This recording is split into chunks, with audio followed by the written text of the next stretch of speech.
I'm Jason, and welcome you to the Take Heart podcast. In a world where it's easy to lose heart, may this podcast be an invitation for you to find calm in the chaos. Together, we'll tune in with our hearts and distinguish the signal of Christ from the noise of Christianity. An old Hasidic rabbi, Levi Yitzhak, from Ukraine, he used to say that he discovered the meaning of love from a drunken peasant. Entering a tavern in the Polish countryside, he saw two peasants at a table, both gloriously in their cups. Each was protesting how much he loved the other. When Ivan said to Peter, "Peter, tell me what hurts me." You could just imagine the contest. "I love you. No, I love you more. I love you. No, I love you more." But when Ivan said to Peter, "Peter, tell me what hurts me," bleary-eyed, Peter looked at Ivan and he said, how do I know what hurts you?" And Ivan's answer was swift. "If you don't know what hurts me, how can you say you love me?" Brennan Manning tells that story in his book, The Relentless Tenderness of Jesus. We're made for relationships. Yet until we learn the language of the heart, it's likely that we keep things above the surface and barricade the real us from being seen. And that makes sense. If most of our experience when sharing how we feel has left us feeling dissed, dismissed, or demeaned, we found it much safer to direct our attention away from the heart and perhaps towards the head. But what happens to our relational development? Well, since a lot of us, we don't know how to have a healthy attachment, our relationships get stuck in patterns where we don't know how to respond appropriately to heavy emotion. I'm currently reading a fascinating book by relationship experts, Milan and Kay Yerkovich. Drawing from their extensive research on attachment theory, they explore our emotional imprints that we've received in our childhood. And the question that stopped me in my tracks is one that they've asked to their clients for decades. It's a very simple question, although with vast implications. And the question is this: can you recall being comforted as a child after a time of emotional distress? Can you recall being comforted as a child after a time of emotional distress? More than receiving comfort from scraping your knee or recovering from the flu, the question is really referring to experiencing comfort, consolation, and relief from a parent when you were significantly upset or in some kind of distress. Again, the question is, can you recall being comforted as a child after a time of emotional distress?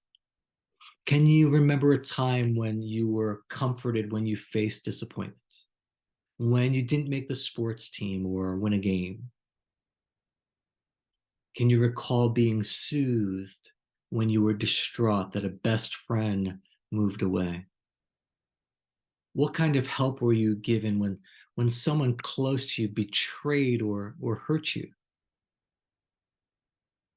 Did you receive comfort for your pain and relational friction? These relational and intimate imprints, they really have lasting implications to how we show up in relationships today. How about conflict? How is conflict handled in your family? Did disagreement leave you feeling alone and disconnected to your parents or family? You have the copy of the book here, How We Love, and these are some of the questions they raise in this excellent book. If you aren't shown how to repair a rupture in relationships, there may be remaining challenges to expressing yourself appropriately and timely. And without having your caregivers bringing a soothing, tender touch in your life, deep heart listening, and relief from heavy emotions, it's likely that this lack of attunement has hijacked your relationships or has prevented them from connecting on a deeper heart-to-heart level. When an emotional connection isn't established, comfort is as rare as a comet. And if we have a comfort deficit, the Yerkoviches, they tell us that by asking ourselves this comfort question, invariably we're evaluating our family's ability to emotionally connect. And in some ways, this may sound basic and elementary, but why is it so hard for so many people? What prevents people from connecting heart to heart in emotional safety?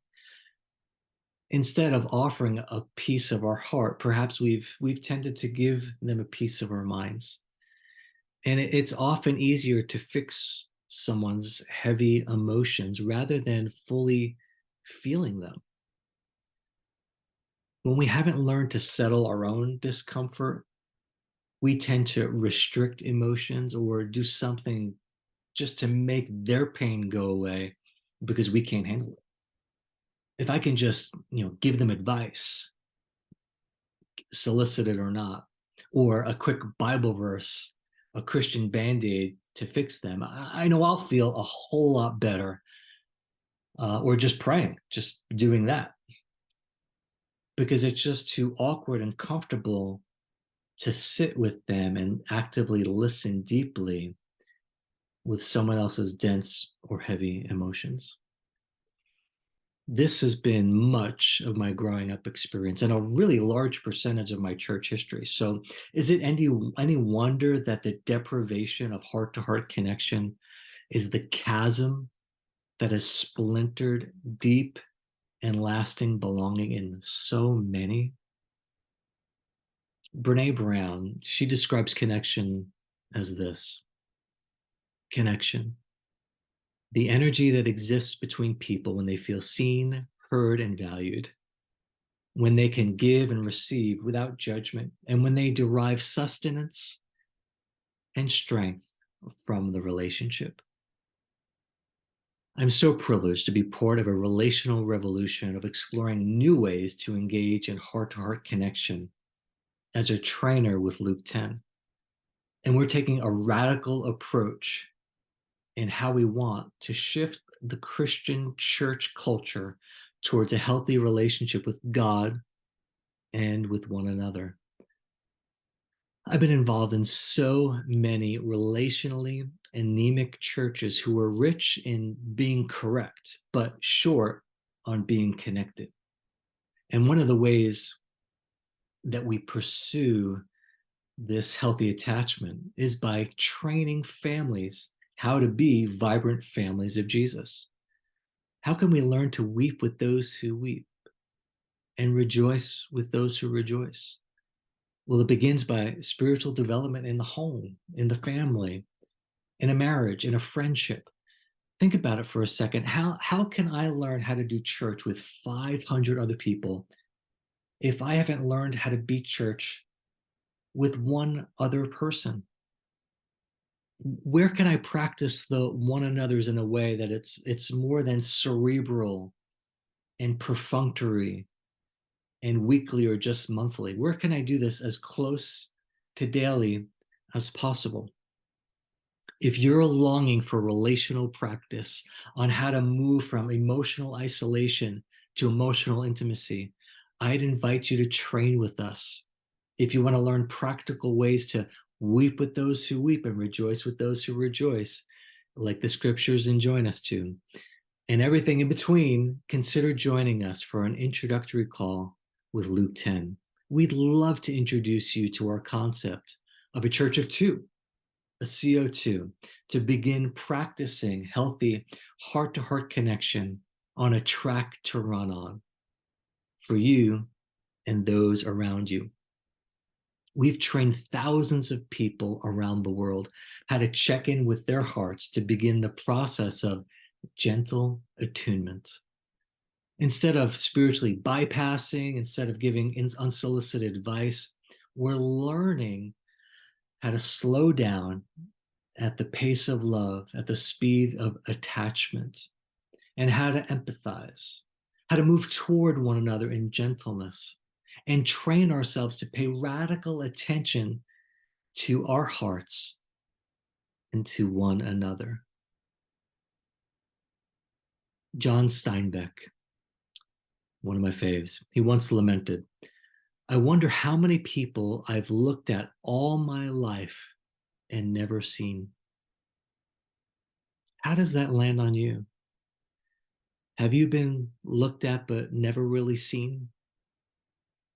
Many Christians claim to be loving, but how many are feeling that profession of love? Many Christians love talking about what Jesus said, but not all love practicing what he told us to do. Love looks like something. Love requires skill. And the Church of Two, the CO2, it trains us how to be church with one other person in a loving relational capacity, to develop relational mindfulness, interacting with someone as close to daily as possible, exercises our brain and our heart-mindedness, if you will. And one of the best ways to love God and our neighbor is to love with all of our heart, soul, mind, and strength. When Jesus said, "Take heart," this is the beginning of that process. Learning to gently attune with your heart and the heart of others will radically revolutionize your relationships. If you need to upgrade your emotional software or gain more relational bars toward your relational Wi-Fi connections, or you want to learn how to train others how to practice gentle attunement, what are you waiting for? We really appreciate you listening to this episode of the Take Heart podcast. Are you longing for deep and meaningful spiritual community? Do you desire heart-to-heart connection with God and others? How can we take heart again so that we can give heart to others? We'd like to invite you into a community of practice, a people of belonging and bliss. More than mere talk, we practice. Why does practice matter? Well, practice matters because maturity matters. If you can't lead yourself well, how can you lead others? Consider joining us for an intro call at luke10.com, lk10.com, to explore what a safe and secure experience looks like to build, develop, and implement skills of relational connection and emotional intelligence so that we can become vibrant and joy-fueled families of Jesus.